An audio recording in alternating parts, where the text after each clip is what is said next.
برادران ملت اسلامی، السلام علیکم ورحمۃ اللہ وبرکاتہ۔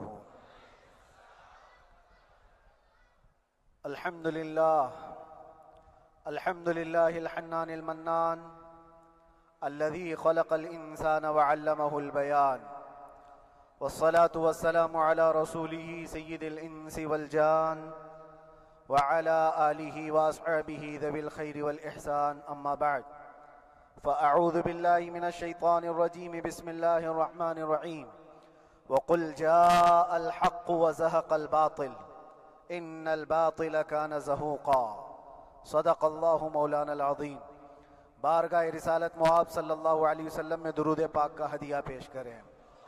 اللہم صلی علی سیدنا و مولانا محمد معدن الجود والکرم وآلہ واصحابہ الکرام وابنہ الکریم وبارک وسلم صلاة دائمة سرمدا ابدا۔ عزیزان گرامی وقار، میں یہ چاہتا ہوں جہاں پر آ کر ہم رکے تھے وہیں سے ہم پھر آگے بڑھتے ہیں۔ ہم رکے تھے کہاں آ کر؟ کچھ دیر کی خاموشی ہے، اس کے بعد ہم آگے بڑھتے ہیں، اس لیے کہ مجھے کوئی شعر اب یاد کرانے کی ضرورت نہیں اور نہ ہی کسی کے سامنے کچھ بولنے کی ضرورت ہے۔ حالات تو ایسے تھے کہ جو نان مسلم تھے وہ بھی ہمیں جیل میں دیکھ کر یہی کہتے تھے کہ آپ ہی نے کہا یہ فلاں بات۔ ہم نے کہا اللہ تبارک و تعالیٰ نے تم کو بھی یاد کرا دیا۔ میرے عزیزو، ستیزہ کار رہا ہے ازل سے تا امروز، شرار ابو لہبی سے چراغ مصطفی۔ یہ آج کل کے معاملات نہیں، ابتدا سے حق اور باطل کے معرکے ہوتے رہے، لیکن ایک بات میں آپ سب کو بتانا چاہتا ہوں، مظفر کو مقید نہ سمجھ اے سیاد۔ سیدنا مظفر حسین کچھوچھوی رحمت اللہ تعالی علیہ جیل گئے تھے، قید میں تھے، تب انہوں نے یہ شعر کہا تھا کہ مظفر کو مقید نہ سمجھ اے سیاد، میری یہ اسیری بھی سنت آبائی ہے، میرے آبا و اجداد کی سنت ہے جس پر میں عمل کر کے آ رہا ہوں، میرے بزرگوں کی یہ سنت تھی۔ بہرحال جن کو جس راستے سے مجھے گزارنا تھا، لوگوں کے دلوں میں یہ ٹھنڈک تھی شاید کہ زبان بند کر کے چند دنوں کے لیے قید کر دیا جائے، مگر میرا عقیدہ یہ تھا کہ اللہ تبارک و تعالی جب تک چاہے کہ کوئی اس کے لیے پابندی نہیں لگا سکتا۔ وَإِن يَمْسَسْكَ اللَّهُ بِضُرٍّ فَلَا كَاشِفَ لَهُ إِلَّا هُوَ۔ رب تعالیٰ فرماتا ہے اگر اللہ تعالیٰ تمہیں کوئی مصیبت دے تو اس کے علاوہ کوئی ٹال نہیں سکتا۔ وَإِن يَمْسَسْكَ اللَّهُ بِخَيْرٍ فَلَا رَادَّ لِفَضْلِهِ، اور اللہ کسی کو بھلائی دے دے تو پھر اس کو روک بھی کوئی نہیں سکتا۔ مولا تبارک و تعالیٰ اگر کسی کو کوئی مقام عطا کر دے تو ہزاروں کیڑوں کے پھڑپڑانے سے وہ مقام ختم بھی نہیں ہو سکتا۔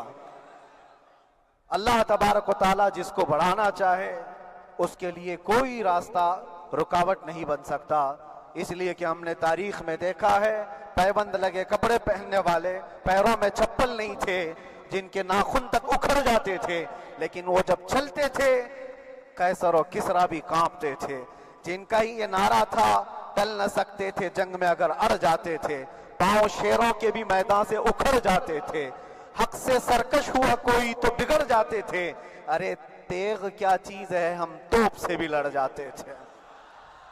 یہ وہ صحابہ کرام اور اسلاف کرام، ان کا یہ معمول تھا، بظاہر ان کے پاس کوئی اسباب نہیں تھے لیکن اللہ کی مدد تھی، وہ پانی کی طرح بہتے ہوئے چلے گئے، نہ چٹانوں نے ان کا راستہ روکا، نہ دریاؤں نے ان کا راستہ روکا، وہ جس طرف سے جاتے تھے اللہ تعالیٰ ان کے لیے راستے بناتا تھا۔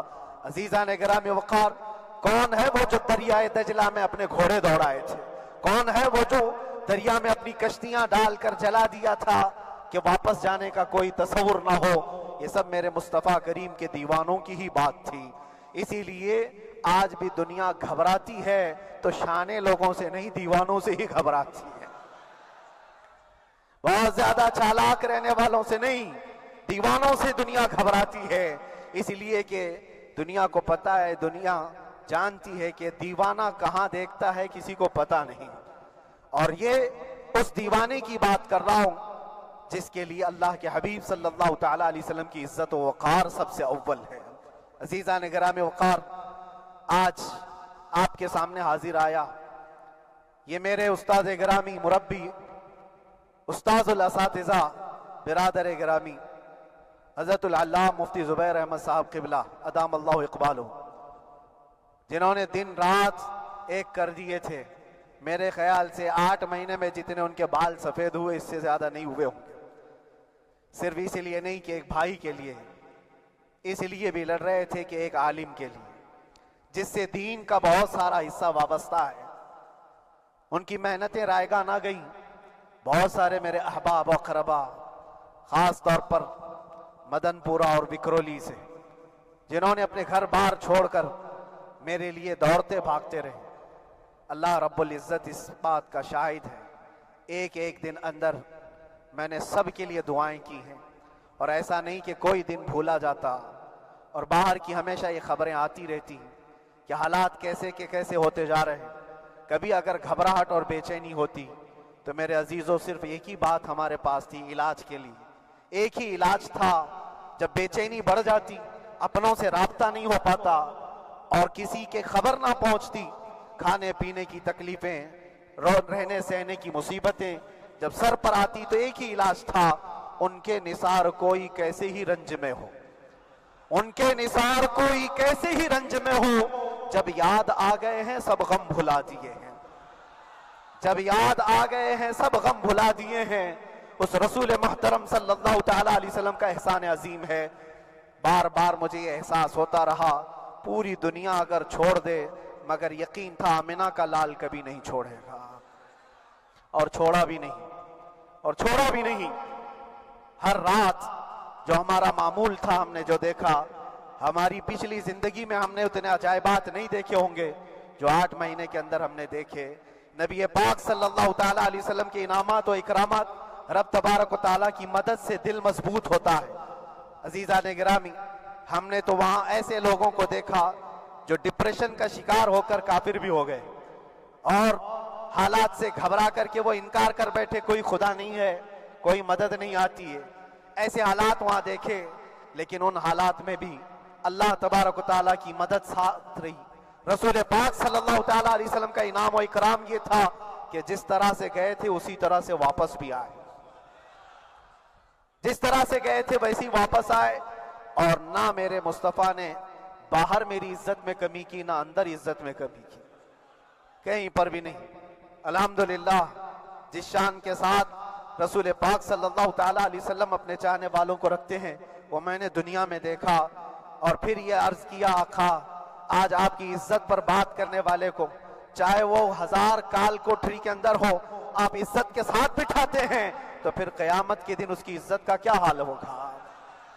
عرش حق ہے مسند رفعت رسول اللہ کی، دیکھنی ہے حشر میں عزت رسول اللہ کی۔ میرے عزیزو، ایک بات کو طے کر کے چلو، انہیں جانا انہیں مانا، نہ رکھا غیر سے کام، للہ الحمد میں دنیا سے مسلمان گیا۔ اس ایک بات میں جو عزت ہے، دنیا کے کسی مقام و منصب اور مرتبے میں عزت نہیں ہے۔ اور حالات دنیا انشاءاللہ میں سناتا رہوں گا۔ اللہ تبارک و تعالیٰ جب تک یہ زبان رکھا ہے حق بولتے رہیں گے اور سناتے رہیں گے، اور بھی حالات آپ کو انشاءاللہ العزیز آگے سناتے رہیں گے۔ لیکن آج خصوصیت کے ساتھ میں جمعہ کے لیے اسی لیے حاضر آیا کہ یہاں کے لوگ پل پل یاد کرتے رہے۔ حضرت مجھے ہر بار خبر دیتے کہ جب نماز سے فارغ ہو کر کے میں نکلوں تو مجھے لوگ پکڑ لیتے، کیا ہوا، اب کیا خبر ہے۔ تو جس قدر آپ کی بے چینی تھی، بے قراری تھی، میرے عزیزو مجھے بھی ملنے کی بے چینی اور بے قراری تھی، لیکن یہ ایک سٹیج تھا جس سے گزارا گیا ہے، ایک مقام تھا جس سے گزارا گیا۔ میں تو ایک نکما آدمی، میں تو ایک کم پڑا ہوا ہوں، لیکن آپ کو بزرگان دین کی اگر تاریخ پتہ ہو، امام اعظم ابو حنیفہ رضی اللہ تعالیٰ عنہ، جن کو ناحق جیل میں رکھا گیا تھا، امام موسیٰ کاظم رضی اللہ تعالیٰ 7 سال تک قید میں رہے۔ یہ کون امام موسیٰ کاظم؟ جن کے دربار میں جانے کے لیے غوث اعظم عبد القادر جیلانی رضی اللہ تعالیٰ 4 کلومیٹر دور اپنی چپل اتار دیا کرتے تھے۔ امام موسیٰ کاظم کا وہ دربار ہے جن کو باب الحوائج کہا جاتا ہے۔ اس امام کو 7 سال تک بغیر کسی قصور کے قید میں رکھا گیا، اور حد تو یہ ہے کہ اسی قید خانے میں زہر دے کر کے آپ کو مارا گیا ہے۔ آپ کا جنازہ جیل سے نکلا تھا۔ امام احمد بن حنبل جن کو 5 لاکھ حدیثیں یاد ہیں، نبی پاک صلی اللہ تعالیٰ علیہ وسلم کی، بغداد کے سرے بازار آپ کو ننگی پیٹھ پر کوڑے مارے گئے۔ آپ کو اندازہ ہے بزرگان دین کی ایک لمبی فہرست ہے۔ جب میں وہاں گیا تھا تو ایک بزرگ کی بڑی یاد آئی، وہ تھے حضرت مجدد الفیسانی رضی اللہ تعالیٰ۔ اکبر جیسے ڈکٹیٹر کے سامنے، اس زمانے کے سب سے بڑے ڈکٹیٹر بادشاہ کے سامنے آپ نے حق بات کا اعلان کیا تھا۔ مجدد الفیسانی رحمت اللہ تعالیٰ علیہ نے فرمایا تھا کہ اسلام نام سے جو دین ہوگا وہ محمد عربی کا لایا ہوا ہی دین ہوگا، کسی اور بادشاہ کا بنایا ہوا نہیں ہوگا۔ اس بات پر آپ کو قید میں ڈالا گیا تھا، 8 سال تک قید میں رکھا گیا۔ 8 سال میں بادشاہ مر بھی گیا، بیٹا بادشاہ بنا، لیکن کسی نے آ کر جہانگیر کے سامنے یہ بات رکھی کہ آپ کے باپ نے جس مولانا کو قید میں ڈالا تھا گوالیار کی جیل میں، 8 سال میں جیل کا نقشہ بدلا ہوا ہے۔ تو بادشاہ نے پوچھا ہوا کیا ہے؟ کہا کہ اس مولانا نے 8 سال میں تقریباً 700 قیدیوں کو عالم بنا دیا ہے۔ درس حدیث، درس تفسیر، قرآن کا علم، نمازیں جماعتوں سے وہاں اس طرح ادا ہوتی ہیں جیسے لگتا ہے گنبد خضرا کی چھاؤں میں ہے۔ رب تبارک و تعالیٰ کا یہ احسان عظیم تھا۔ ان 8 مہینوں میں بحمدہ تعالیٰ میں نے اپنی لائف میں کبھی اتنی